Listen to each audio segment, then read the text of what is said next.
Hola, buenas tardes. Antes de presentar a nuestra invitada de excepción, quería hacer una reflexión, una introducción a esta velada que tenemos hoy, a esta terraza Europa. Las mujeres sufren en el ámbito digital continuas agresiones y delitos contra su honor y su intimidad, que no son más ni menos que un reflejo de las violencias que vivimos en lo que llamaremos el mundo real. Yo como periodista y bueno, trabajando en un medio marcadamente feminista como es Frida, he tenido que enfrentarme en muchas ocasiones a esa reflexión que hace esta terraza Europa. ¿Es una cuestión de género? ¿Es todo una cuestión de género? Me gustaría que no fuera así, me gustaría no tener que decirlo, pero lamentablemente en la mayor parte de los casos es así. Antes de irnos al tema que nos concierne, me gustaría ilustrar lo que es el acoso en redes con un ejemplo muy básico. Hace una semana o 2 semanas publicamos un contenido en Frida muy simple. Era un vídeo en el que salía una compañera nuestra vistiendo diferentes looks, pues, con un abrigo largo, con un abrigo corto, con la ropa de gimnasia, con el chándal, diferentes, corto, largo. Y simplemente se leía, esta es la ropa que llevaba cuando me acosaron. Creo que a estas alturas tenemos bastante asumido todos, o deberíamos tenerlo asumido, que lo que llevemos puesto, la ropa que vistamos, no implica que se nos acose o se abuse de nosotras. El aluvión de comentarios que se recibieron en ese contenido, 3.400 comentarios, el 53% fueron comentarios de odio, comentarios repulsivos, asquerosos, atacando a nuestra compañera, a su físico, en fin, bueno, de toda índole, ¿no? Cómo se te va a acosar a ti por cómo eres, con ese aspecto y demás. Me parece un buen ejemplo para empezar, porque lo que era un grito de denuncia sobre el acoso callejero se convirtió en el pasto para el acoso digital. Lina Gálvez, muchísimas gracias por estar hoy con nosotros, con todos nosotros aquí. Bueno, eurodiputada, presidenta de la Comisión de Derechos de la Mujer e Igualdad y Género. Hola. Hola. Todavía no te habíamos escuchado y es muy importante escuchar estas voces. Bueno, es muy importante que haya espacios como este y gente como vosotras en Frida y que, bueno, que os atreváis, que eso es lo que nos quiere, que nos atrevamos, que lo hagamos. Así que es muy importante que lo hagáis y que lo comentemos y que seamos capaces de comentarlo y de contrarrestarlo, ¿no? De todas las maneras. De todas las maneras. Habidas y por haber, que son muchas y eso es lo que tenemos que mejorar. Si me lo permites, me gustaría introducir que bueno, la comisión de la que eres presidenta está comprometida con la lucha contra todas las formas de discriminación y que tiene como objetivo luchar contra todas las formas de violencia que se ejerce contra las mujeres. Y además, una de las prioridades de la comisión es prestar atención y reconocer nuevas formas de acoso en la implantación de las nuevas tecnologías y encontrar definiciones comunes e indicadores de género para evaluar los derechos de las mujeres. Por lo tanto, yo te voy a lanzar una primera pregunta que es lógica. ¿El acoso es una cuestión de género? Bueno, el acoso en sí mismo no es una cuestión de género, quiero decir, todo el mundo puede recibir acoso, pero bueno, da la casualidad, que no es casualidad, de que la mayoría de las personas que sufrimos acoso, tanto en el mundo online como offline, somos mujeres y sobre todo que hay una cierta particularidad en gran parte de ese acoso que se realiza contra las mujeres que no aparece en el acoso que se realiza contra los hombres, que es el contenido sexual, ¿no?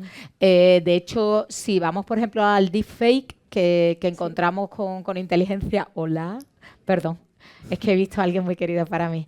En inteligencia artificial, el 90% son mujeres y niñas y con contenido sexual. Eso es, o sea, la mayor parte del deepfake que se hace va con esa intencionalidad. Por tanto, el resultado o la realidad de ese acoso sí que tiene una lectura muy clara de género, porque bueno, pues se realiza de manera desigual y obviamente pues con consecuencias muy bueno, pues discriminatorias, desiguales y que tienen consecuencias muy graves en las mujeres y en las niñas. ¿Qué se está haciendo ya en Europa para proteger a las mujeres y a las niñas en el entorno digital? Pues tenemos principalmente dos leyes muy importantes. La primera, la famosa ley de servicios digitales, ¿no?, que establece que todo lo que es ilegal offline lo sea también online y que establece la responsabilidad de las grandes plataformas, de estos intermediarios, para perseguir todo el acoso y también los delitos de odio. Lo que pasa es que no establece una denominación común de qué es el delito de ciberacoso. Sí.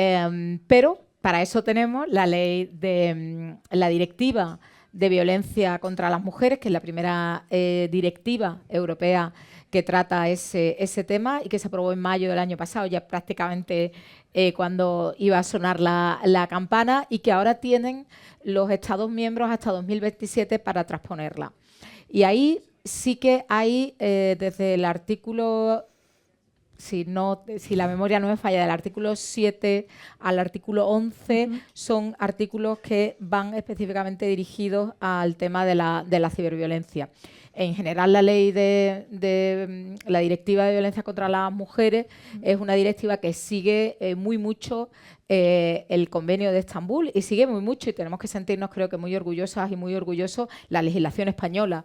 La legislación española se toma como ejemplo tanto la Ley Integral de 2004 como también la famosa ley del CSI de 2022, porque al menos en el trabajo que hicimos voy a vender un pequeño KitKat, pero creo que es importante, en el trabajo que hicimos desde el Parlamento y la opinión del Parlamento, sabéis que, bueno, que el Parlamento Europeo no tiene iniciativa legislativa. La iniciativa legislativa es de la Comisión y luego se enmienda por parte de los dos colegisladores, el Parlamento por una parte y el Consejo por la otra parte. Lo que sí tenemos es iniciativa no legislativa, que le dice a la Comisión un poco: hola, Comisión, tienes que ir por aquí. Bueno, en cualquier caso, tanto la Comisión como, sobre todo, la opinión del Parlamento sí que incluían la idea del consentimiento central en los delitos de violación. Pero luego el Consejo pues no hubo mayorías, principalmente porque dos grandísimos países, luego podemos pensar si con cosas recientes eso habría cambiado este año, dos países muy grandes con mucha población y con mucho peso, como son Alemania y Francia, se opusieron. Y la ley tardó, o sea, se aprobó ya que tocaba la campana, precisamente porque estuvimos intentando negociar hasta el final que esto se incluyera. No hubo forma y decidimos seguir adelante porque la ley tenía cosas muy importantes y pensábamos que en esta legislatura posiblemente no se podría haber aprobado con las mayorías que se esperaban y que finalmente ahí no se podía haber aprobado una directiva de estas características. Y una de estas cosas muy buenas que tenía la ley, y por eso creo que hicimos muy bien al final a decir, bueno, hemos aprobado todo lo que hemos podido, bueno, pues el consentimiento ya lo meteremos más adelante. En España la primera ley es de 2004 y el consentimiento no se mete hasta el 2022, ¿no? Porque una de las cuestiones que tiene también es la cuestión de la ciberviolencia, que no estaba, por ejemplo, en el Convenio de Estambul, simplemente porque en ese momento no era la realidad ni la amenaza que supone ahora, ¿no? Sí. Entonces, bueno, ahí se incluye, por ejemplo, como delito el hacer o compartir contenido íntimo de manera, o manipulado de manera no consentida, el ciberacoso, el ciberstalking, eso también se mete, y también la incitación al odio. Luego hay otro artículo que tiene que ver, bueno, pues con unas mínimas penas, ¿no? Porque no es competencia europea establecer qué pena. Y bueno, eso está por fin en la directiva. Y ahora, como digo, pues ahí ya hasta el 2027 tienen los estados para transponer. Nosotros es verdad que tenemos un par de artículos dentro del Código Penal que lo pueden de alguna manera recoger de manera genérica dentro de lo que se considera violencia de género, pero está muy bien que pongamos el foco específicamente en esta violencia online, porque bueno, no quiero yo monopolizar, porque yo sigo hablando y hablando y hablando por las consecuencias que puede tener tanto de salud mental como de disciplinamiento, de apartarnos de lo público, en fin, que si quieres ahora seguimos hablando. De forzar también una autocensura, ¿no? Y autorregulación en las mujeres en muchos casos, claro, para salirnos de esos espacios. Claro, eso es lo que yo llamo disciplinamiento, ¿no? Que no es nuevo tampoco. O sea, cuando nos quemaban en la hoguera por brujas, en las plazas públicas, que era una manera de desposesión y de las mujeres, de nuestro poder, de nuestro conocimiento, incluso de nuestras posesiones, bueno, pues era una manera de disciplinarnos a todas, ¿no? Sí. Incluso el acoso callejero es una manera de disciplinarnos a todas, las violaciones es una manera de disciplinarnos a todas, es decir, no vayas vestida de tal manera, no vayas a tal sitio, no vayas de tal manera, no te comportes de tal manera, porque si te comportas de tal manera te va a pasar lo que le ha pasado a fulanita, ¿no? Lo que pasa es que, claro, en el ámbito digital todo está tan amplificado y además hay otra cosa que es muy difícil corregir. Y bueno, quiero compartirlo, por lo menos esta es mi opinión, que es difícil corregir, pero tenemos que concienciarnos sobre ello, porque muchas veces hablamos, ¿no? Pues con las grandes empresas, ¿no? Que todos conocemos y que ahora además están cambiando un poquito. Sí, ligeramente. Ligeramente. Estas empresas que todos conocemos, ¿no? Y estos años, esta es mi segunda legislatura, yo en la anterior legislatura también estaba. Bueno, yo estoy tanto en la Comisión de Igualdad, ahora de presidenta, pero en la anterior legislatura era la vicepresidenta de la Comisión de Industria, Investigación y Energía. Yo fui quien hizo la opinión de la Ley de Servicios Digitales por la parte de esa comisión, que tenía además un articulado específico, que era nuestra única competencia.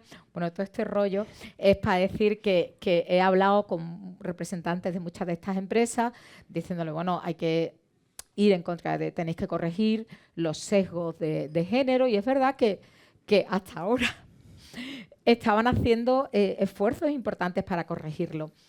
Pero el tema yo creo que va más allá de eso, porque el tema es el propio modelo de negocio.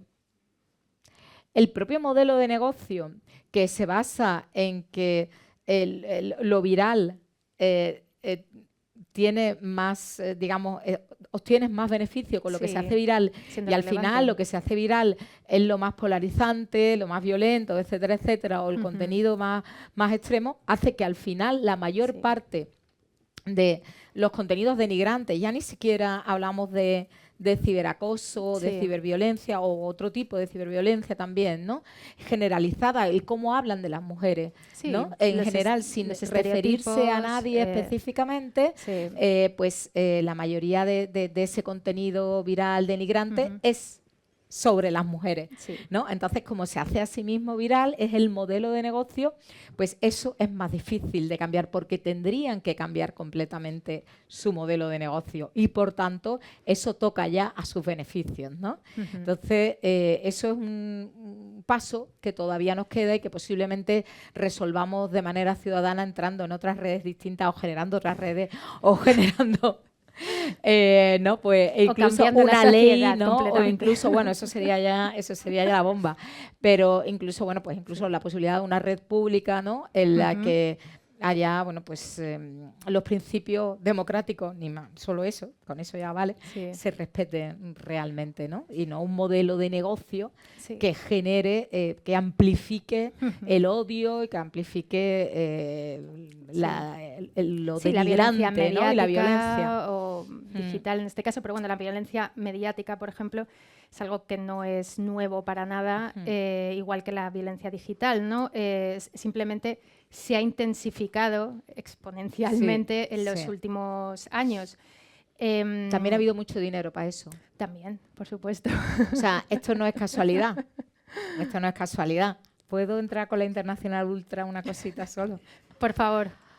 No, es que no es casualidad. O sea, ahora estamos viendo el florecimiento de una inversión y de una estrategia previa.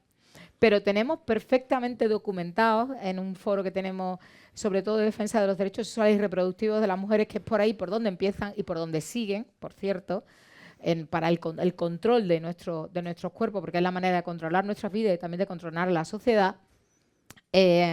Digamos, empieza con una reacción, ahora que hacemos 30 años de la Conferencia Internacional de Beijing, ¿no? Que es donde se institucionaliza realmente el feminismo y donde realmente damos un paso adelante, ¿no? Desde el punto de vista institucional, no desde el punto de vista social, pero al final es una cascada virtuosa, ¿no?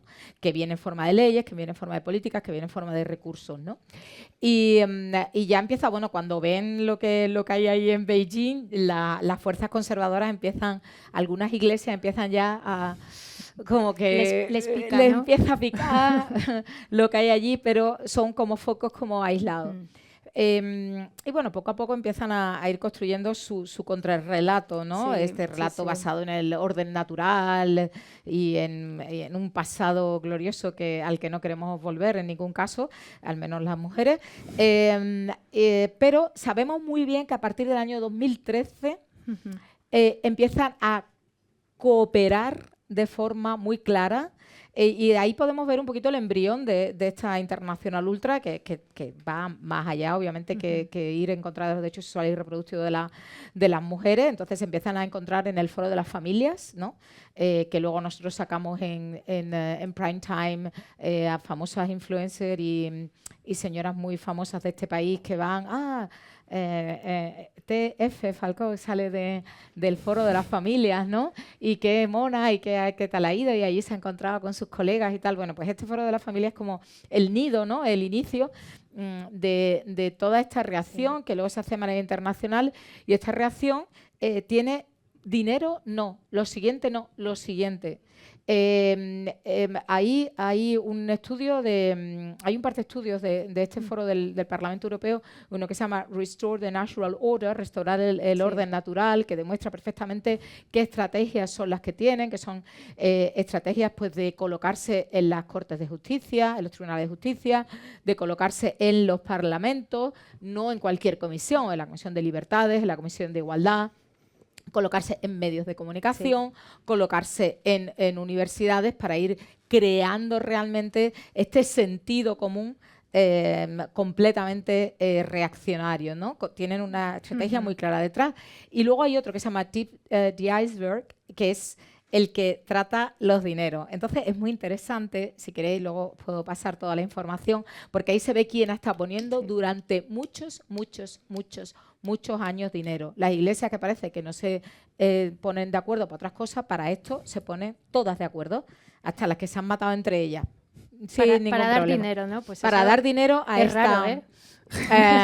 Sí, porque hay varias cuentas, hay varias cuentas y la contabilidad es muy sorprendente.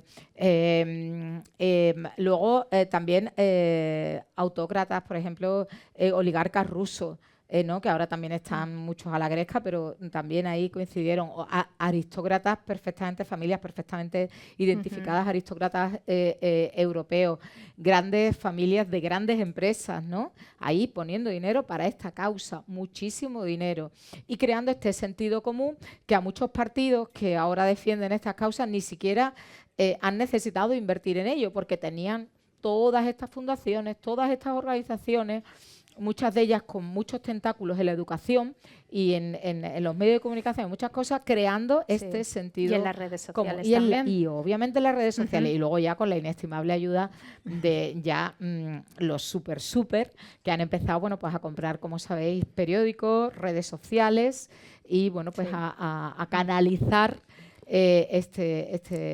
Recogiendo esto que dices, y antes de pasar también a que podamos abrir el debate, la consultora Llorente y Cuenca acaba de lanzar un informe muy interesante que se llama Sin Filtro, en el que afirma que la conversación sobre igualdad, precisamente de lo que estábamos hablando, ha sido secuestrada por los grupos antifeministas. De hecho, dicen, nos estamos enfrentando a grupos politizados, radicales y cada vez más organizados. Lo que podría ser un diálogo abierto y constructivo se ha convertido en un campo de batalla. Los insultos y las falsedades se vuelven protagonistas. Los extremos han tomado el debate, ocupando el espacio que dejan vacío quienes no quieren que sus ideas sean vandalizadas por la polarización. Desde Europa, me gustaría hablar de los desafíos que tenemos respecto a esto y qué se le puede exigir a las grandes tecnológicas, a los grandes oligarcas, como tú mencionabas, para que sus plataformas sean más seguras, para que sí se garanticen esos espacios de verdad para todas las voces que tendrían que estar en los espacios. Que cumpla la ley. Va a empezar que cumpla la ley de servicios digitales, ¿no? Lo que pasa es que esa ley tiene mucho de autorregulación. Entonces, claro, ahí es donde entramos nosotros también como consumidores, donde entramos nosotros como ciudadanas y ciudadanos para decidir dónde queremos estar y dónde no queremos estar. Yo todavía estoy en alguna red en la que todos los días me pienso si estar o no estar. No, digo, hay que ver con el trabajito que me ha costado conseguir todos estos seguidores. Nos da coraje, ¿no? Como decimos en mi tierra, da mucho coraje. ¿Cómo la voy a cerrar ahora? Sí, hombre? ¿cómo la voy a cerrar ahora, no? Pero realmente se está convirtiendo en un lugar hostil, ¿no? Es como si jugaras con las cartas marcadas y las reglas del juego pues no nos favorecen a una conversación sosegada, no favorecen siquiera los propios principios de la democracia. Se han convertido en espacios donde la verdad y la mentira no se pueden distinguir. Y yo creo que esto sí que es un problema muy grande y de alguna manera tenemos que reaccionar. La Unión Europea también está trabajando muchísimo. Bueno, ahora estamos desarrollando también todo el Democratic Shield, ¿no? el escudo democrático, y se trabaja muchísimo también en combatir la desinformación, ¿no? También a través de la ciberseguridad, que Sí. no me sale, de la ciberseguridad, ¿no? Y también se utiliza, ¿no? Esas armas obviamente también se utilizan para protegernos, ¿no? Pero yo creo que, insisto, es que creo que al final es el modelo de negocio lo que está podrido. Entonces tenemos que posiblemente empoderar a modelos de negocio alternativos, porque te dicen, sí, nosotros tomamos partido, tomamos, o moderamos contenido, ahora ya moderamos contenido o queremos de alguna manera corregir determinados sesgos, pero es que el propio modelo de negocio es el que a su vez genera este ambiente tóxico, Sí. ¿no? Pero bueno, al mismo tiempo también es verdad que las redes sociales son una gran herramienta y lo Por ha sido supuesto, también sí, de generación, ¿no? Y es verdad que quizás hemos huido de esa polarización, hemos huido de esa guerra cultural y nos han ocupado muchísimo espacio, y luego yo personalmente creo también que las propias divisiones dentro del feminismo no han ayudado absolutamente nada, y las divisiones también con el movimiento LGTBI tampoco han ayudado absolutamente nada, porque es una grieta, es una herida en la que están echando sal continuamente y la que están ellos mismos están alimentando para debilitar el feminismo, que no olvidemos que es el movimiento más profundamente democrático de todo el siglo XX y del siglo XXI. Por tanto, si tú quieres acabar con la democracia, si tú quieres vaciar la democracia, lo normal es que vayas contra el feminismo. Por eso necesitamos, ¿no?, estructuras que protejan esas leyes también en la vida real, como lo llamamos, y en la vida digital, ¿no? Porque cada vez pasamos más tiempo en esa vida digital. Las niñas cada vez lo usan más para poder educarse, para informarse. Entonces, esos espacios... Deseducarse a veces, pero también para educarse, porque bueno, hay espacios para lo positivo también, ¿no? Me gustaría que si tenéis alguna pregunta, por favor, empecemos. Mira, creo que por aquí. ¿Dónde? Sí, yo creo que te van a dar un micro. Está aquí. Empezamos por aquí. Hola, ¿qué tal, eurodiputada? Lo que usted dice es totalmente cierto. Incluso se están viendo hasta en nosotras el mismo género, en mujeres, apoyando, he visto en las redes sociales que han desprestigiado a otras mujeres, y nuestro mismo género apoyando a misógenos. Entonces, creo que tenemos que tener cuidado y colocar más las leyes regulares en todas las redes sociales, porque nos tenemos que cuidar porque no podemos permitir que una más se siga desviviendo. Eso es todo. Sí, no, totalmente, pero es que el tema es hasta dónde podemos llegar, ¿no? Por eso yo insisto también en el tema del modelo de negocio y las alternativas, porque yo creo que se ha hecho ya mucho, pero lo que se ha hecho no es suficiente, ¿no? Y sí, bueno, mujeres, quizás un dato o una reflexión que yo creo que puede ser interesante, es que, por ejemplo, en la anterior legislatura, los partidos, las familias políticas negacionistas de la violencia de género o simplemente de la existencia de la desigualdad estructural de género, antifeministas claramente, anti-igualdad. Bueno, pues a la Comisión de Igualdad iban poquito, o sea, a alguna gente de manera suelta, ¿no? Esta vez ha cambiado completamente. Esta vez hay 3 grupos, 3 familias políticas que coinciden en esa agenda antifeminista y están tremendamente presentes. Esto se ha vuelto algo central para ellos. ¿Y por qué se ha vuelto algo central para ellos? Pues desde mi punto de vista se ha vuelto central para ellos porque saben que no van a avanzar mucho más en su suelo electoral si no incorporan a las mujeres. Y como sabéis, hay una división enorme en la intención de voto entre hombres y mujeres, sobre todo entre los más jóvenes, que en algunos países llega a brechas por encima de 20 puntos. Corea del Sur es el más extremo, pero vamos, está en absolutamente todos y tienen mucho menos bueno, pues seguimiento por parte de las mujeres. Y ahora mismo pues están target, ¿no? Están yendo a por nosotras como...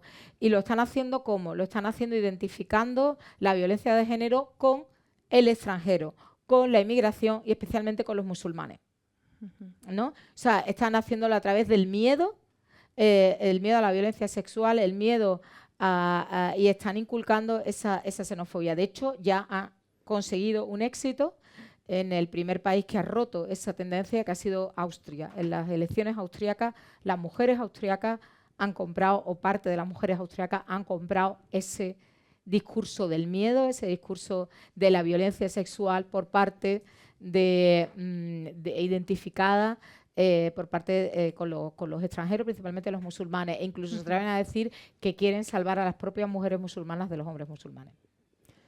A mí en eso me gustaría, ya que has hablado de los discursos del miedo, me gustaría hablar de los discursos del odio.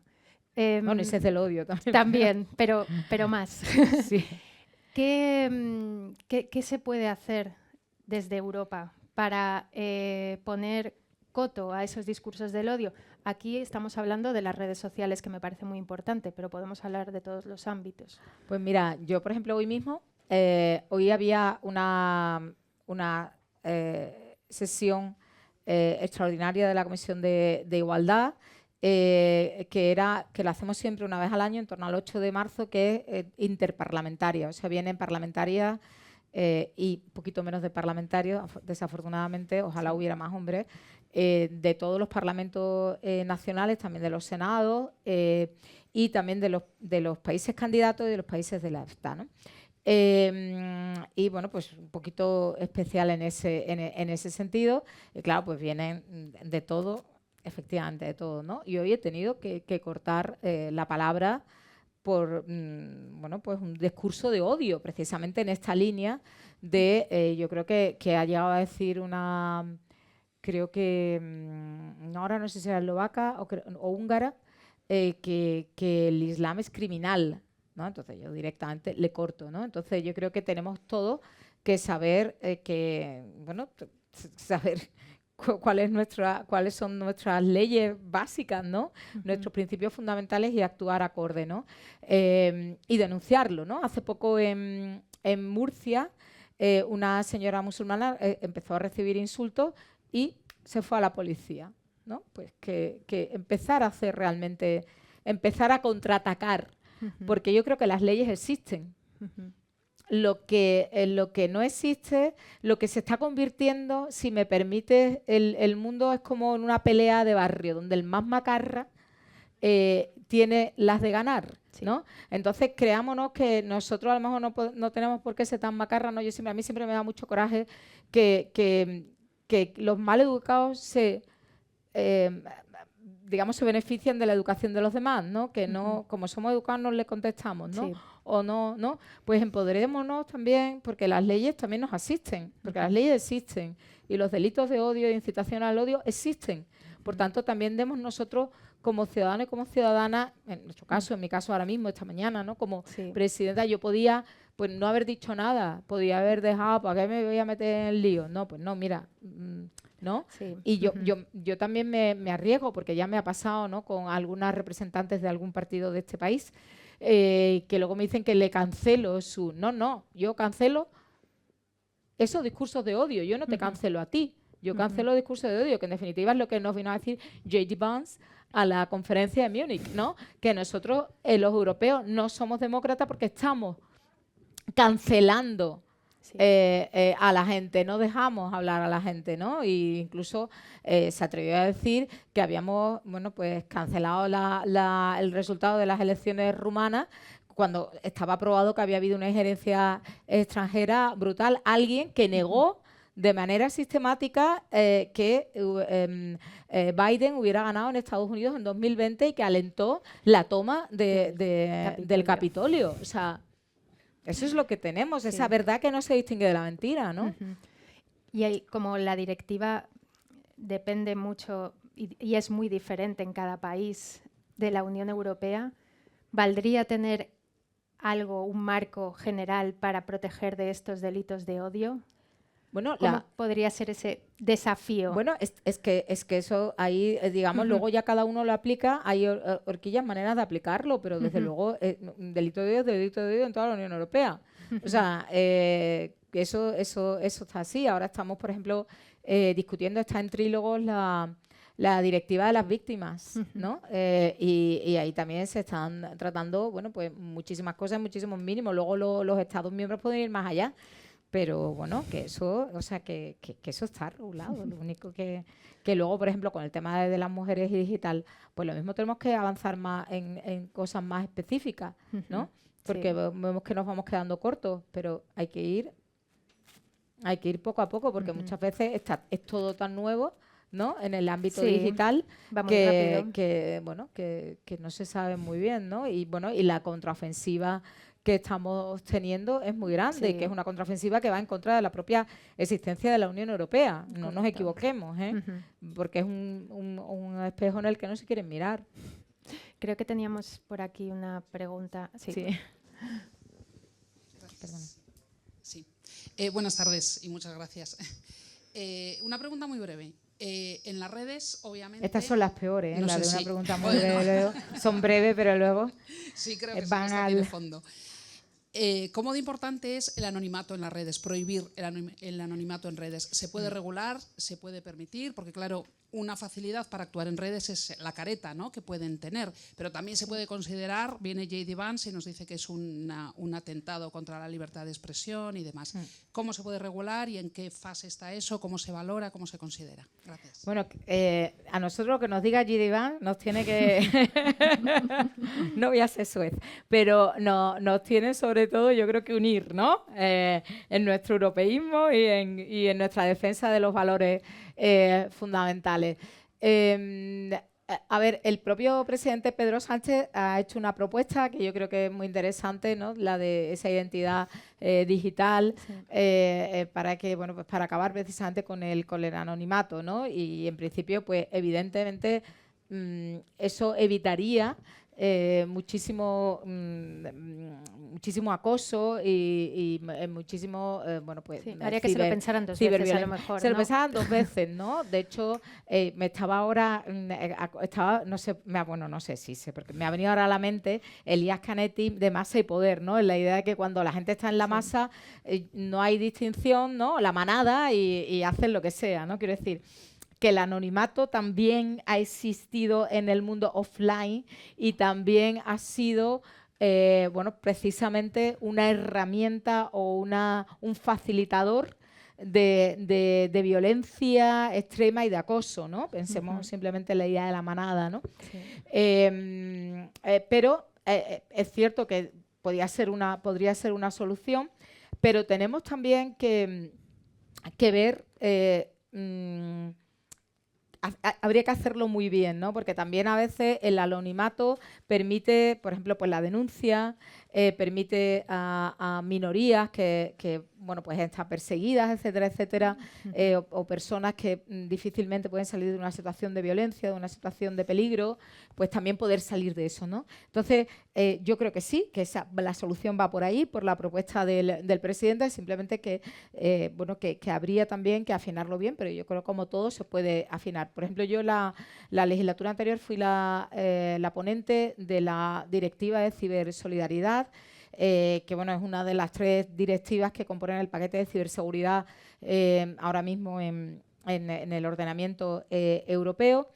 Y yo, por ejemplo, una de las cosas que decía, ¿por qué no incluimos también el tema de la desinformación? ¿No?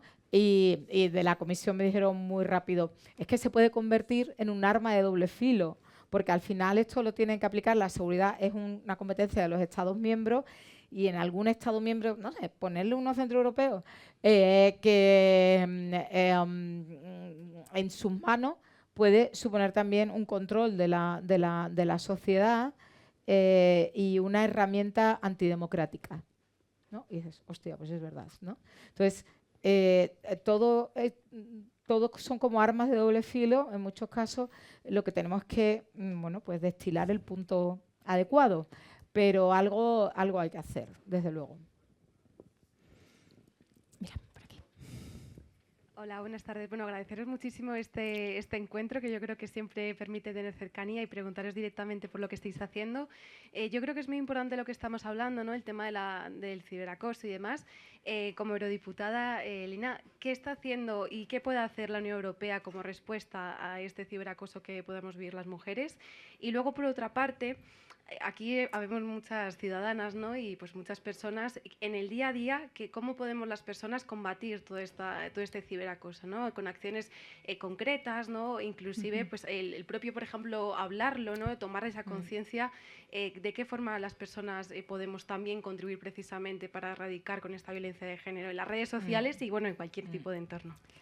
Pues bueno, lo que estamos haciendo un poco en la línea de lo que he dicho, tanto la ley de servicios digitales como en la propia inclusión en la directiva de violencia contra las mujeres. Eso lo que no quiere decir que podamos ir más allá, que creo que ahora cuando se empiece a implementar y ver hasta dónde llega, hasta dónde no llega, y porque luego las políticas y las leyes hay que evaluarlas y evaluar en función de su capacidad transformadora y también de la aceptación social, ¿no? Porque el que se apruebe una ley por sí misma no quiere decir, o bueno, quiere decir mucho, pero no quiere decir todo, ¿no?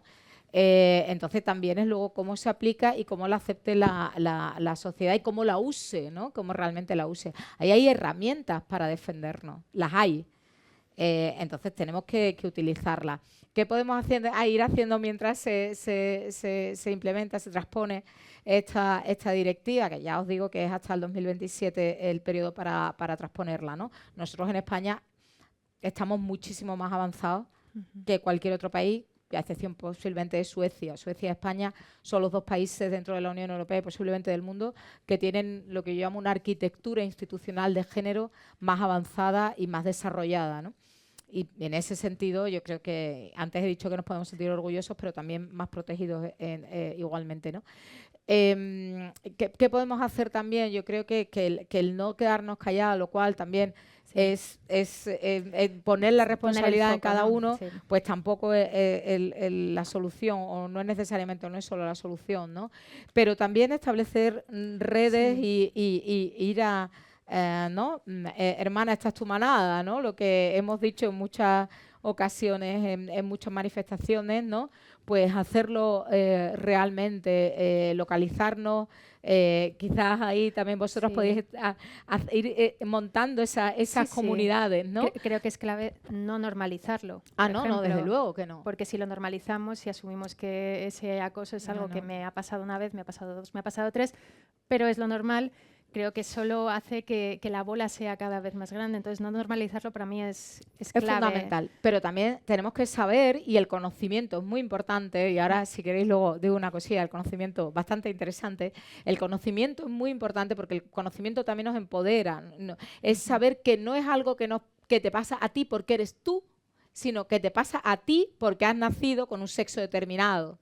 O le pasa a alguien porque tiene una orientación sexual determinada o porque porque es una persona trans o por lo que sea. No le pasa a Mariquita Pérez, a fulanita tal o a fulanito cual. Nos pasa por que está vinculado a unos estereotipos y principalmente nos pasa por ser mujeres. Entonces esto nos tiene también como que poner una especie de pátina para que nos resbalen un poco las cosas. Yo sé que es difícil y sobre todo cuando se está en el ámbito público, el nivel de insultos, el nivel de agresión es muchísimo mayor, precisamente por ese disciplinamiento del que hablábamos antes, ¿no? A mí me jode, y perdonad que utilice esta expresión, que de repente, siendo la misma persona, diciendo las mismas cosas, escribiendo las mismas cosas, simplemente que antes era catedrática de universidad, lo sigo siendo, pero ahora estoy metida en política institucional, simplemente por eso me insulten y me llamen ignorante. Yo digo, joder, seré cualquier cosa, pero ignorante ya te aseguro yo que he estudiado bastante para no serlo, ¿no? Pero simplemente me insultan por el hecho de estar en el espacio público, por el hecho de estar en un sitio en el que no debo estar, ¿no? Entonces, es exponencial, ¿eh? Total y absolutamente exponencial. Y eso, claro, eso también tiene un coste y tiene un coste psicológico muy grande, que el tema de la salud mental es un tema que está afectando y está afectando especialmente de nuevo, sobre todo a las adolescentes, a las niñas y las adolescentes, ¿no? Y bueno, pues esto tiene una repercusión. Yo creo que lo que hagamos a partir de ahora tiene que focalizarse mucho, sobre todo en una generación que se puede llevar lo peor de no haber regulado y no haber sido conscientes todavía de lo que estaba cambiando y lo que estaba suponiendo de la revolución que suponían bueno, pues las redes sociales y todas las redes en general.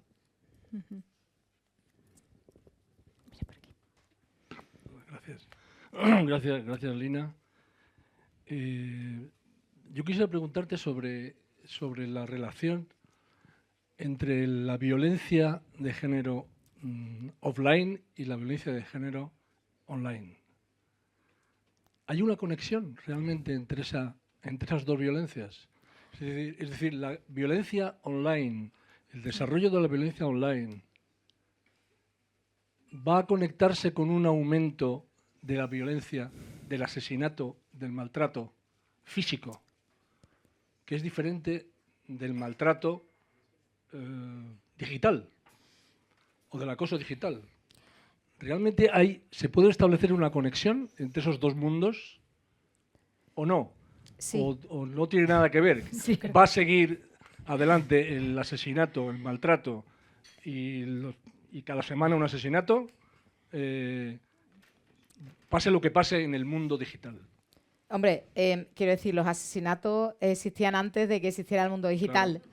Pero eso no quiere decir que no haya conexión. Sí la hay, y además en varios ámbitos.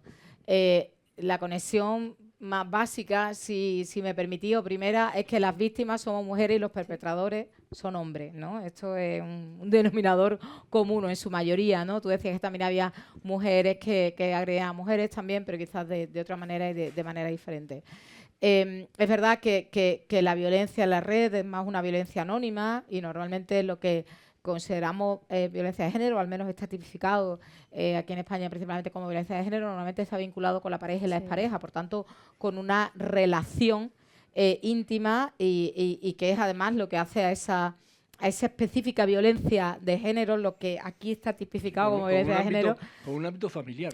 Bueno, claro, porque quien te está... física es más familiar. No es solamente física, no es solamente física, porque la violencia de género es también una violencia psicológica, puede ser violencia sexual, puede ser económica, violencia de muchos tipos, económica, ¿no? Sí. O sea, que no es solamente una violencia física lo que se conoce como violencia de género. Tú puedes cargarte a una persona y no tocarla. Y machacarla y de por vida a ella y a los niños. O sea, no necesariamente tiene que haber violencia física. Lo que sí es que, según nuestro ordenamiento, tiene que ser en el ámbito de la pareja o de la expareja, ¿no? Que es lo que hace tan difícil salir de esa violencia, denunciar, porque quien te está violentando es quien te ha dicho que te quiere o quien todavía te dice que te quiere y quien tú has depositado posiblemente tu vida, tu futuro y tu proyecto de vida, ¿no? Y eso es lo que hace esa violencia un poquito diferente a otras, porque otra violencia es como alguien fuera del grupo, ¿no? Yo sé, pues una violencia que ejercen contra un grupo determinado de alguien de fuera del grupo. Esta violencia no es como desde las entrañas mismas, ¿no? Entonces, por eso es una violencia especialmente destructiva, especialmente nociva, pero es una violencia que no tiene que ver con esa persona en particular, ni con ese perpetrador en particular, sino que tiene que ver con una desigualdad estructural y con una discriminación estructural, que es donde está la conexión, obviamente, con la violencia online, que parte de la misma fuente de esa discriminación. Y obviamente, si en las redes cada vez más, como he dicho antes, esa minusvaloración, esa deshumanización, esa cosificación, se focaliza en las mujeres, obviamente el valor que se le otorga a las mujeres por parte de los hombres y por parte de la sociedad disminuye en vez de aumentar. En ese sentido, por tanto, la violencia que se pueda ejercer offline, pues también puede verse animada por esa violencia digital. Pero es que además, a mes, también hay casos directos donde la violencia online se ha convertido en violencia directa contra las mujeres. Esto está muy bien documentado, por ejemplo, en las creadoras de videojuegos, ¿no? Sí. Mujeres que son muy activas, han sido muy potentes en el ámbito digital, y a la que han acosado de mil maneras, y luego cuando han ido a una feria de videojuegos o algo, han ido a por ellas, ¿no? O sea, que sí, que existe, vamos, en varios sentidos. Sí, y posiblemente, si me pongo a pensar un poquito más, saco unos cuantos más, pero vamos. No sé si hay aquí otra pregunta. Sí. Hola, buenas tardes. Bueno, agradeceros también la intervención y las ponencias, que está siendo muy interesante. Y yo quería preguntaros si se está yendo un poco más allá, hacia dónde van los discursos de odio y sobre todo contra la violencia con las mujeres, que es la inteligencia artificial. Esa inteligencia artificial que dentro de poco todos vamos a tener Gemini o ChatGPT en nuestros móviles, de forma que se creen imágenes en las cuales las mujeres se nos pueda denigrar, incluso que al principio pueden usarlo con que es una imagen falsa, pero muchas veces se cogen bancos de datos de mujeres reales e incluso puedes subir una foto tuya o cualquier persona puede subir una foto tuya para denigrarte y cruza ese límite donde no sabes si es real o no es real, hasta dónde llega lo que es ilegal o lo que es legal. Entonces, no sé si estáis pensando en cómo regulamos eso y cómo educamos en las redes sociales para evitar que los niños que hoy en día consumen esas redes sociales creen esas imágenes y las consuman y lo repercutan en su vida diaria. Eso es delito. Incluso aunque la imagen sea de una persona falsa. Sin tu consentimiento, o sea, si es de una persona falsa, no. Si es, que es lo que yo decía antes, el deepfake, ¿no? Más del 90% son mujeres y con contenido pornográfico. O sea, pueden coger tu cara o de cualquiera y desarrollar eso en Europa ahora mismo. Ahora lo tiene que transponer los distintos Estados miembros, pero está contenido en la ley, que si eso es sin tu consentimiento, tanto que lo hace como quien lo difunde, es delito, ¿vale? O va a ser delito en los países que todavía, bueno, pues no lo tengan establecido como tal. Porque efectivamente va principalmente con esa orientación, y ya ha pasado aquí en España, no sé si os acordáis, el año pasado, ¿no? Un grupo de niños a toda la clase de unas niñas de 12 o 13 años en Extremadura que ocurrió, ¿no? Y por tanto es muy importante también, creo yo, la alfabetización digital y la educación en valores, o sea, la famosa educación para la ciudadanía que puso en marcha Rodríguez Zapatero, ¿no? El gobierno que luego el gobierno de Mariano Rajoy quitó, pues es importante, ¿vale? Es muy importante. Lo que pasa es que ahora lo que están la tendencia va a no le metas ideología a mis hijos, los mismos que llevan a sus hijos a escuelas religiosas, pero bueno, no metas ideología a mis hijos, que eso ya lo hace la familia, ¿no? bueno, en realidad la educación de los niños y de las niñas se hace en la familia, se hace en la escuela y se hace sobre todo entre pares. Y ahora pues también se hace en gran medida a través de la cultura audiovisual y de las redes sociales. A mí me llama siempre mucho la atención que nos enseñan a leer letras, a manejar números, pero no nos enseñan a leer imágenes, cuando la mayoría de la información que recibimos y gran parte de la cultura que se nos transmite, sobre todo por aculturación inconsciente, por tanto, sin ser consciente de que estamos recibiendo esa cultura, esa información, esa transmisión de valores, esa transmisión de conocimiento, es a través de imágenes, ¿no? Hay una Yolanda Domínguez, ¿no? que lo ha estudiado mucho eso aquí en España, ¿no? Sobre todo vinculado a la moda, ¿no? Cómo las mujeres aparecen tiradas en la moda como si fueran enfermas, o no aparecen nunca las caras, ¿no? Simplemente es la manera de deshumanizarnos, de cosificarnos, ¿no? De que seamos cuerpos. Y eso lo estamos viendo desde pequeña como si fuera lo más normal. Cogemos cualquier revista de moda y lo vemos como si fuera lo más normal, ¿no? Entonces, bueno, y luego, claro, la inteligencia artificial, en definitiva, en lo que no es una inteligencia, bueno, llamémosla inteligencia artificial, bebe de datos que están y se programan de una determinada manera. Por tanto, si esos datos son sesgados y además la utilización, porque la inteligencia artificial se la entrena, ¿no? Por tanto, esos datos, o sea, la estamos alimentando constantemente, y si ahora estamos en ese ámbito de la polarización, ¿no? Que hemos dicho antes del modelo de negocio de las redes y tal, pues puede ir a peor todavía. Yo os recomiendo, si no la habéis leído, una entrevista a la inteligencia artificial que hizo el otro día Gerardo TC en el periódico Contexto, que está genial. Ahora no me acuerdo cómo se llama la china, no, y le hace, y entonces dice, bueno, yo no tomo decisión, a mí me programan. Si tú quieres una respuesta más ética, pues son las personas que me programan las que tienen que programarme de manera más ética, ¿no? Por ejemplo, en esta interparlamentaria que hemos tenido hoy, que era sobre seguridad y defensa, ¿no? Sobre la mayor participación de las mujeres en seguridad y defensa, sobre todo que las mujeres estemos presentes en las mesas de negociación de los procesos de paz, es muy importante también, porque los delitos sexuales, la violación normalmente es un arma de guerra, en fin, hay mil cosas, que ahora no me voy a poner, llevo 3 días hablando de eso, no me voy a poner porque lo hemos focalizado esta semana en eso. Pero, por ejemplo, había una representante del Servicio de Acción Exterior de la Unión Europea que decía que si tú metes en ChatGPT el coronel en inglés, ¿no? Porque estaba hablando en inglés, que ahí no se sabe qué sexo tiene cada uno. Ha dejado embarazada a un sargento, ¿no? Pues imaginaros en inglés, neutro, ¿no? Embarazada, y por eso se han tenido que casar, no sé qué, no sé cuánto. Le pregunta, ¿quién es él y quién es ella? Y te dice que obviamente el coronel es él y que la sargento es ella. Pero si se lo preguntas al revés y de otra manera, te vuelve a decir que lo mismo. O sea, está programado para decir, o los datos que tiene en el casi todo, en los casos, es que, claro, cuando hay una relación jerárquica, el hombre es el que está por encima de esa relación jerárquica, que además deja embarazada y por eso tiene que casarse.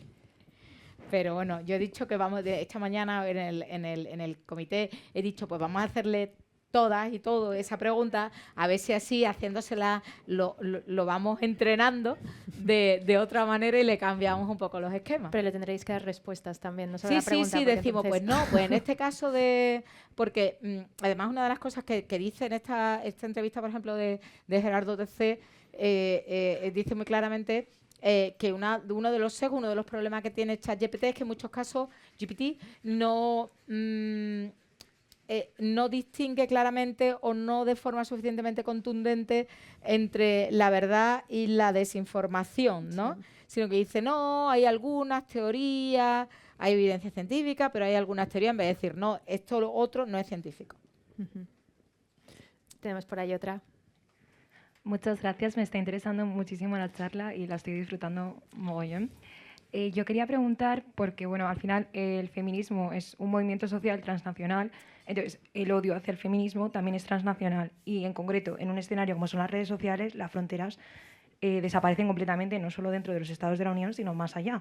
Y yo quería preguntarte, Lina, por cómo se aborda desde las instituciones europeas y en concreto desde el Parlamento este fenómeno. O sea, cómo se crea tejido internacional más allá de la Unión Europea que proteja esta infraestructura de género y feminista, de tal manera que a las mujeres europeas podamos ponerlas en una posición más segura respecto a perpetradores que se encuentren en otras partes del mundo, pero también cómo protegemos a otras mujeres que no están en Europa de perpetradores que sí que lo están. A ver, entre los cometidos y las responsabilidades de la comisión que tengo el honor de presidir, está no solamente el defender la igualdad entre hombres y mujeres dentro de la Unión Europea, sino también más allá de nuestras fronteras, pero no más allá de nuestras fronteras haciendo injerencia en la política, sino a través de las herramientas que podemos tener, ¿no? Pues si tú tienes un tratado comercial con terceros países, pues puedes incluir que tienen que cumplir con determinados objetivos, ¿no? Y de hecho eso se hace y se usa. O si tú vas a dar dinero de cooperación al desarrollo a determinados países, pues les exiges también pues que cumplan con determinados objetivos o con determinados principios, ¿no? Esto se hace. Otra cosa es que luego eso tenga la suficiente continuidad y que tenga la suficiente repercusión, ¿no? Posiblemente si no lo hiciéramos sería todavía peor, ¿no? Y deberíamos ir a más. De hecho, ahora es muy importante porque ahora el orden internacional está virando, está cambiando y por tanto ahora es más importante que nunca que la Unión Europea se mantenga firme también en esos principios en su acción exterior. Aunque he de decir que cuando las audiencias a los futuros comisarios y comisarias que tuvieron lugar en noviembre, los comisarios, claro, cada uno tiene su parcela, ¿no? O su mandato, y los distintos comités dentro del Parlamento pues, pues son los responsables de hacer las preguntas en esas audiencias públicas, ¿no? Entonces, bueno, pues hay comités que son responsables, en otras ocasiones, como ahora está todo como un mezclado, pues son varios comités que son los responsables y luego hay otros comités que están invitados porque tienen algo o parte en ese que preguntarle a ese comisario, ¿no?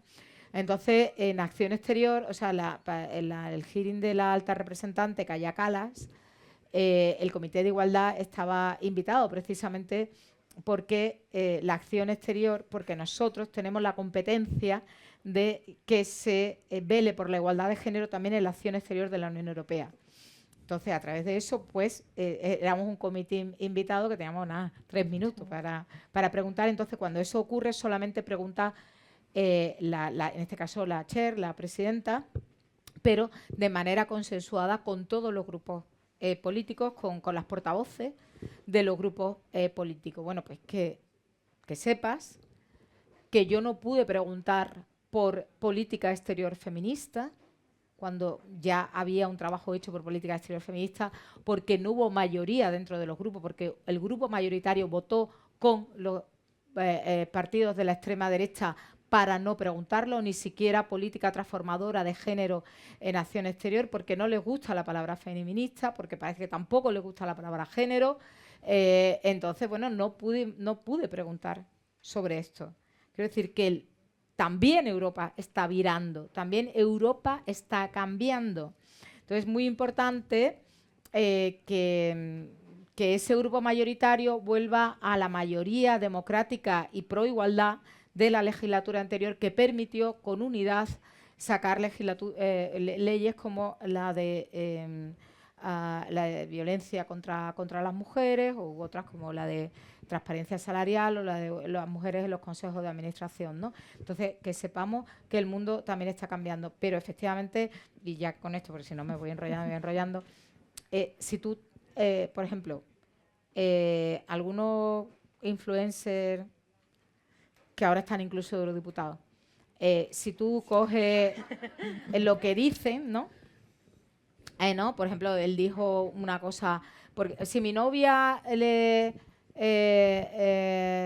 crece el culo, la dejo, ¿no? Pues ya se pone corta, crece el culo, la dejo. Tú dices, uy, mira qué original. no es nada original. Eso está entre los incel, en Reddit, en todo, por todo el mundo. Lo único que hace la manosfera, lo que hacen es ir adaptándolo a la propia, pero beben de la misma fuente. O, por ejemplo, cuando ponemos Begoño en la red, obviamente nos lleva a la mujer del presidente del gobierno, porque, bueno, pues ya sabéis que dicen que es transexual y que Pedro Sánchez obviamente apoyaba la ley trans porque en realidad es que está casado con un trans, ¿no? Bueno, tú dices, ostras, ¿de dónde se lo habrán sacado, no? Pero es que antes que ella ya hay hasta libros que dicen que Brigitte Macron es también transexual y antes que Brigitte Macron Michelle Obama también ya era transexual. Por tanto, es una adaptación constante, es absoluta y la manosfera es absoluta, completa y terriblemente transnacional. Igual que lo ha sido el feminismo. Y lo sigue siendo en gran medida el feminismo. Lo que pasa es que andamos un poquito divididas. Perdonadme que es mi gran dolor. Sí. Es mi gran dolor. Bueno, es que en momentos de crisis, ¿no? Es cuando nuestros derechos se ven amenazados, cuando se dividen los grandes movimientos, como decías tú, el movimiento democrático más importante, ¿no? De los últimos 2 siglos. No sé si hay alguna pregunta más. Ah, mira, ay, perdona, que no te había visto. Sí, por favor. Y luego pasamos por allí. Buenas tardes. Voy a intentar hablar español, espero que me entiendas. Quería ir atrás un poco en un ejemplo que ha dado una mujer musulmana que ha sido insultada y por eso ha ido a policía para reportar la situación. ¿Qué he hecho la policía o qué se puede hacer? Porque para mí, si yo fuera insultada, ¿para qué irme a la policía? Como no voy a salir de ahí con ningún bodyguard. Por eso creo que falta un poco de creer en las autoridades nacionales, lo que sea, para nos dar un poco más de poder que nos podemos defender de este tipo de comportamiento. Por eso quería entender un poco si es algo que no conozco, ¿qué puede la policía hacer en este tipo de situaciones? Falas muito bem. Obrigada. Mejor que yo el portugués. A ver, una de las cosas que se intenta, tanto con la directiva como con la legislación española, la Ley Integral de Violencia de Género, ahora, por ejemplo, que se acaba de aprobar, se ha sacado la renovación del Pacto contra la Violencia de Género, que yo creo que es algo de nuevo también de lo que sentirnos orgullosa, con más de 400 medidas nuevas, entre ellas vinculadas con lo digital. Es evitar la revictimización de las víctimas, ¿no? De las mujeres, ¿no? Porque, por ejemplo, esto se ve muy claro con los delitos sexuales. Solamente una minoría, es que se me viene 2% a la cabeza, pero no estoy segura, entonces no lo voy a decir a ciencia cierta porque tengo ya tantas cosas en la cabeza, pero yo creo que es un 2% solo los que se denuncian de las violaciones, de los delitos sexuales. Bueno, pues porque no se quiere revivir ese momento, porque normalmente es un delito vergonzante, está asociado a la vergüenza, algo habré hecho yo, nos lo han dicho desde pequeña, algo me habré vestido de alguna manera, lo habré insinuado de alguna manera, algo habré hecho yo. Tenemos además, para ayudarnos un poquito, pues algunos interrogatorios judiciales que son para enmarcarlos en el hall de la ignominia, ¿no? Que efectivamente dices tú, ¿para qué voy a denunciar si luego voy a volver a pasar por ese calvario, ¿no? Ese miedo a la revictimización, ¿no? Yo creo que se está avanzando en eso y ahí creo que el juicio de Giselle Pelicot ha sido muy importante. Hagamos que la vergüenza cambie de bando, ¿no? Haciéndolo, que ha sido una cosa realmente impresionantes, porque normalmente esos juicios no son públicos, precisamente por lo sensible que son y por el impacto que tienen con las víctimas. Pero claro, esto había ido ya tan lejos que dice esta mujer, ¿qué más dignidad puedo perder yo que me han violado? Bueno, han pillado 60, pero muchos más, ¿no? Y ofrecida por mi propio marido, con el consentimiento de mi propio marido, como dijeron algunos, ¿no? Yo creo que no estaba haciendo nada de ilegal porque me lo ofrecía el marido, por tanto el marido consentía, ¿no? O sea, la barbaridad más grande, ¿no? Y yo creo que esto, en definitiva, también va despertando conciencias, incluso los propios, la propia administración, ¿no? Hay muchos cursos a los funcionarios de justicia, a la policía también.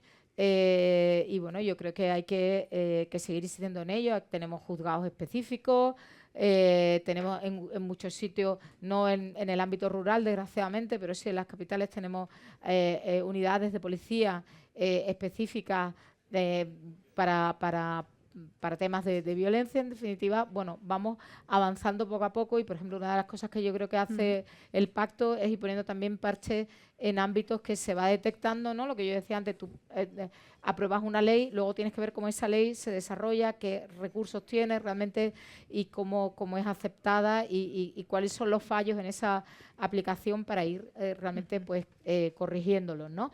Pero evitar esa revictimización está, para hablar ahora desde el ámbito europeo, está en el centro de la directiva de violencia contra las mujeres. Creo que el Parlamento Europeo, además, si no me equivoco, ha aprobado una formación obligatoria para europarlamentarios y europarlamentarias, ¿no? En cuanto a acoso. Acoso en general. Sí, acoso. Una formación específica de este tipo podría ayudar también a acabar con el acoso digital. Yo creo que es un buen paso, un primer paso bien intencionado, pero creo que no es suficiente porque son unas sesiones casi más para cumplir el expediente. Hay quienes lo hacen para cumplir el expediente. De hecho, yo coincidí en este cursito con un eurodiputado de un grupo antifeminista, antinegacionista, que hasta se fue antes y posiblemente firmó y no se había fue. Que fichar, sí, ¿no? sí, hay que firmar, pero claro, no, o sea, no nos infantilizan, ¿no? No lo ponen hasta el final. Yo creo que es una buena medida y que lo hacen bien, pero que quien entra ahí negando esa realidad no sale dejando de negarla. No sé si... a ver, que es posible otra gente sí, o pueda ayudar a concienciar a otros, sí, ¿no? Pero realmente quienes están en la guerra cultural antifeminista, al revés, sí, les dice, mira, hay que ver que estamos gastando el dinero en estas pamplinas. Claro, sí, sí. Es verdad que hay que educar en civismo desde que somos pequeños, que es algo que se intenta, y no ya pero... cuando no tienes pelo. Claro. Creo que teníamos una pregunta por allí, ¿verdad? Que lo estaba visualizando, perdón. Bueno, tengo dos preguntas, una para cada una de vosotras. Primero para usted, Lina. Para ti, ¿eh? No. Bueno, para ti. Le quería preguntar que, puesto que las mujeres son un blanco para la violencia y el acoso, y más mujeres en política, usted ha tenido que enfrentar, bueno, tú has tenido que enfrentar algún tipo de situación y si la has tenido que enfrentar, ¿cómo lo has hecho? Y bueno, y luego... Lo mismo, ¿no? Pero para los periodistas. Tengo otra. Tengo vale. una que es... Porque, puesto que también están en manos privadas las redes sociales, sí, ¿cómo hacéis vosotras para hacer que no se censure tanto el contenido feminista? Porque sí es cierto que el contenido feminista se censura y a veces hay publicaciones que se eliminan porque incumplen supuestas normativas. Sí. Y quiero saber cómo lleváis eso desde las redes sociales. Perfecto. Por favor. Bueno, online sí, mucho, en este ejercicio de disciplinamiento, ¿no? Por supuesto, sí, es normal, sobre todo cuando escribes algo que tenga que ver con las mujeres. A mí ya me pasaba antes, si escribía algún artículo, no sé, por ejemplo, si tengo tiempo para terminarlo, pues haré un artículo que saldrá seguramente el sábado en un periódico muy famoso. Aquí ya lo he enjaretado, ya lo tengo en el avión, lo he terminado y ahora ya me queda darle la redacción final. Sacas eso, te insultan. O sea, directamente. Yo llevo muchísimos años escribiendo artículos en prensa, de mucho antes de estar en política, y ya me insultaban. O sea, no tanto como ahora, pero ya me insultaban.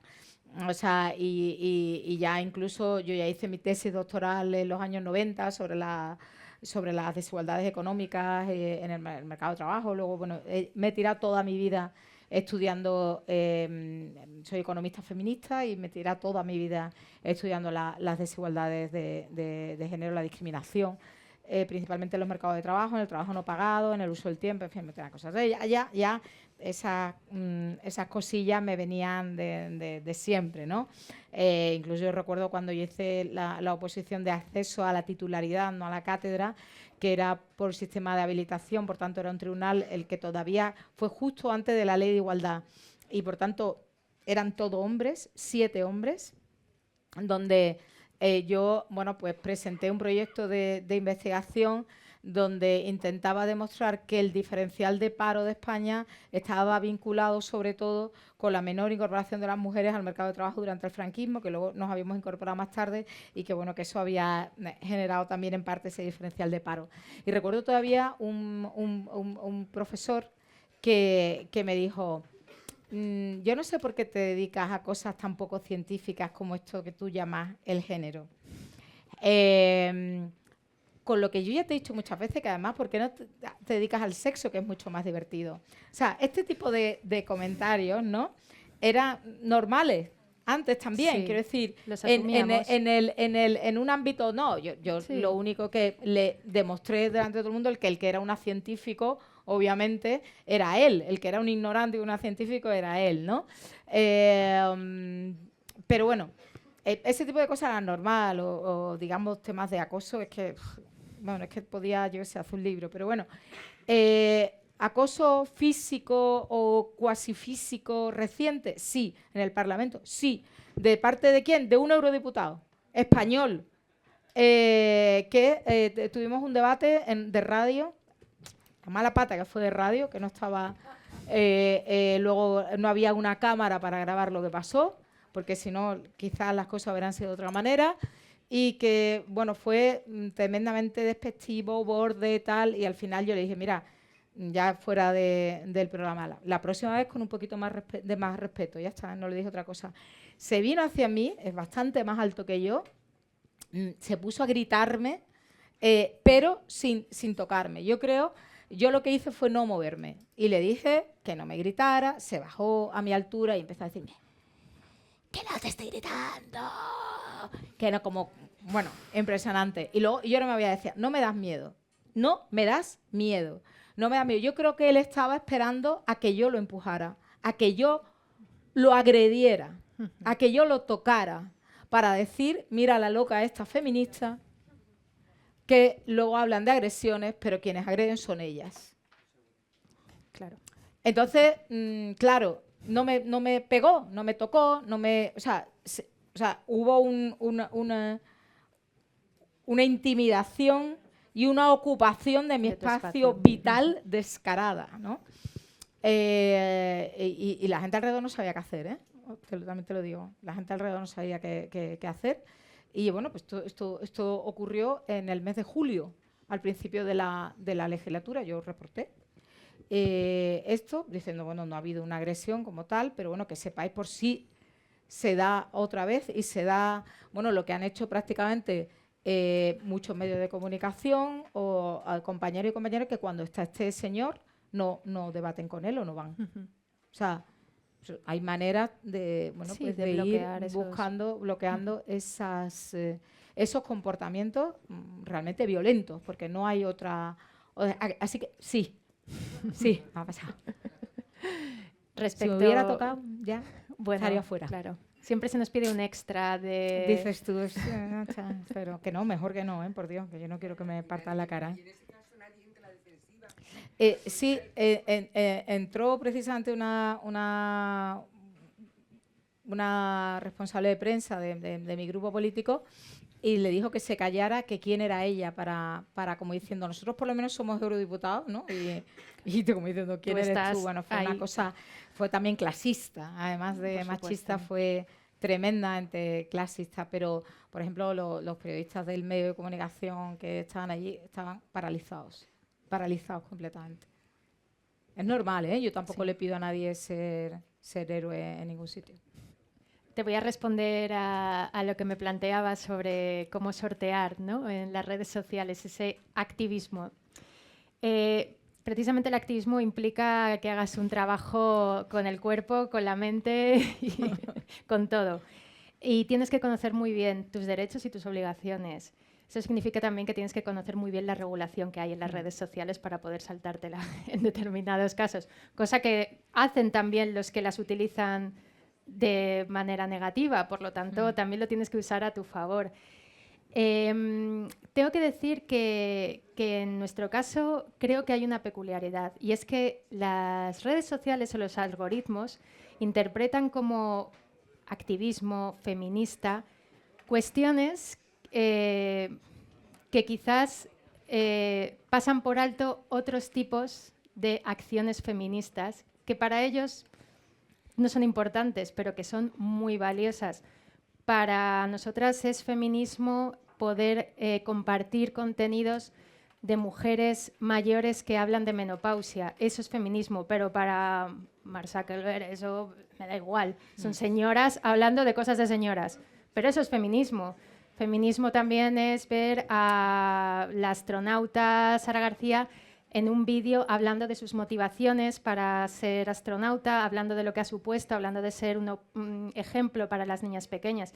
Y eso es feminismo. Entonces, todo ese activismo se puede hacer de muchísimas formas, sorteando todo tipo de consignas o de parapetos que te ponen las redes sociales. Y creo que es muy valioso tener esos referentes, que las niñas, las mujeres mayores y las mujeres de mediana edad y las jóvenes se sientan representadas en todos los momentos de su vida en las redes sociales y que no se vean solo, como comentaba antes Lina, como imágenes cosificadas, como los objetos del ataque, de los deseos, porque somos muchísimo más que eso, obviamente.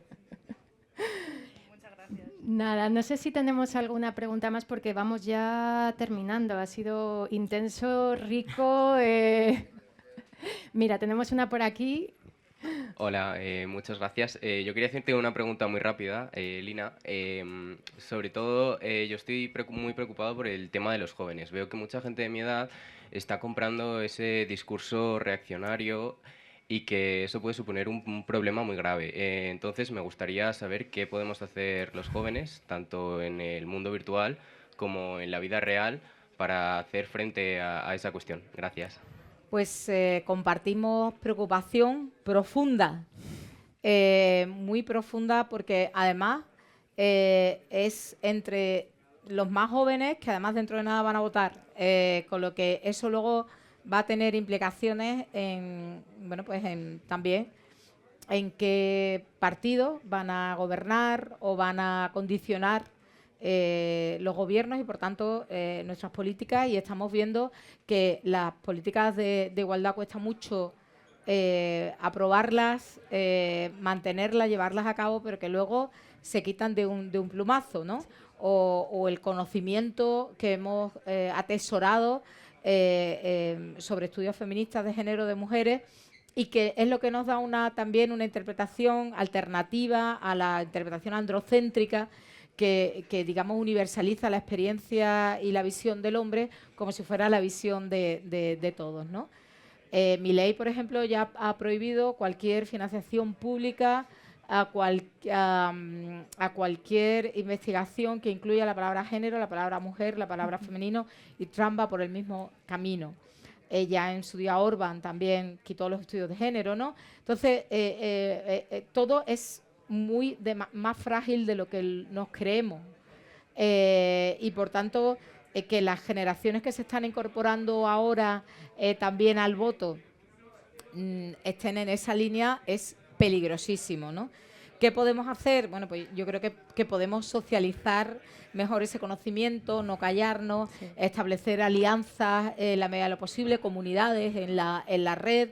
Yo ahora estoy trabajando sobre todo una alianza global, porque decíamos, ¿no? Es algo global, la red no tiene fronteras, y bueno, la semana que viene comienza en Nueva York, en la sede de Naciones Unidas, el Beijing más 30, ¿no? Realmente el hacer un balance de qué logros hemos conseguido desde 1995, que establecimos una serie de objetivos, y qué retrocesos tenemos, ¿no? Yo creo, no sé muy bien cómo va a resultar, tengo muchísima curiosidad y un poco de miedo, diré, porque ya en los últimos años los movimientos antifeministas estaban también presentes allí. Yo estoy segura que este año van a estar más presentes todavía, igual que he dicho antes que en la Comisión de Igualdad no estaban apenas presentes y ahora están presentes y actuando de manera conjunta y estratégica. Entonces, nosotros tenemos que actuar de la manera más unida posible y también ser más estratégicos. ¿Qué quiere decir eso? Bueno, pues encuentros como este también nos ayudan a reflexionar y a pensar cómo podemos ir dando con la tecla, porque realmente es muy complicado, porque nos lleva a la delantera, así de claro. O sea, nos lleva a la delantera, y no es que estén negando, que es que están atacando. Por tanto, nosotros tenemos que contraatacar y atacar, así de claro. O sea, no tenemos que aguantar solamente los golpes, sino el pushback, ¿no? Perdón, la violencia. Es la hora de la ofensiva en el espacio digital, ¿no? En todos. Todos. O sea, no le vayamos a partir la cara a nadie, por Dios, no estoy diciendo eso. Que no, pero sí no dejar que las cosas pasen, ¿no? Cuando el otro día, yo qué sé, en una carnicería y llega una señora, menos mal que aquí no hay moros, porque por lo menos no tienes carne halal, y aquí no hay moro, que vaya tela, que si no le iría fatal. Pues le dice, bueno, señora, ¿no? ¿Usted qué está diciendo, no? ¿Usted que se cree tal? Bueno, porque hay que, bueno, te pueden partir la cara, pero yo creo que hay que enfrentarse, no hay que callarse, porque avanzan a costa de nuestro silencio, de nuestra educación y de nuestro civismo. Sí. Y de nuestros propios valores, que son los que quieren cargarse, ¿no? Por tanto, si realmente queremos defenderlos, si realmente queremos defender la democracia, pues vamos a pasar al ataque. A la ofensiva, al ataque. Muy bien, tenemos ya que concluir. Yo no sé si nos puedes lanzar ya, pero para cerrar, un mensaje optimista, esperanzador, al ataque, aunque sea de cara a este 8M, no de celebración, por supuesto, pero sí de lucha, memoria. Pues que somos 10 millones más de mujeres en la Unión Europea. Bueno, así que eso está bien. Que lo sepamos y que nos empoderemos. Y por favor, que los hombres que también creéis en esta lucha por la igualdad nos acompañéis, que nos acompañéis más, porque no es normal. O sea, no es normal bueno, pues que no estéis, hoy hay muchos, y yo me alegro tantísimo, pero no es lo normal que estéis tampoco presentes, ¿no? Porque es algo que nos afecta a todos. Va de qué tipo de sociedad queremos, ¿no? Así que yo os animo a hablar, a contraatacar, a participar y a pensar cómo podemos realmente hacer este pushback a esta ola reaccionaria que se va a llevar nuestras democracias por delante, nuestros valores fundamentales y posiblemente el proyecto europeo, que es un proyecto basado, pues, en los derechos humanos, en la paz y en el Estado de Derecho, ¿no? Muy bien, pues muchísimas gracias. Gracias a vosotras y vosotros.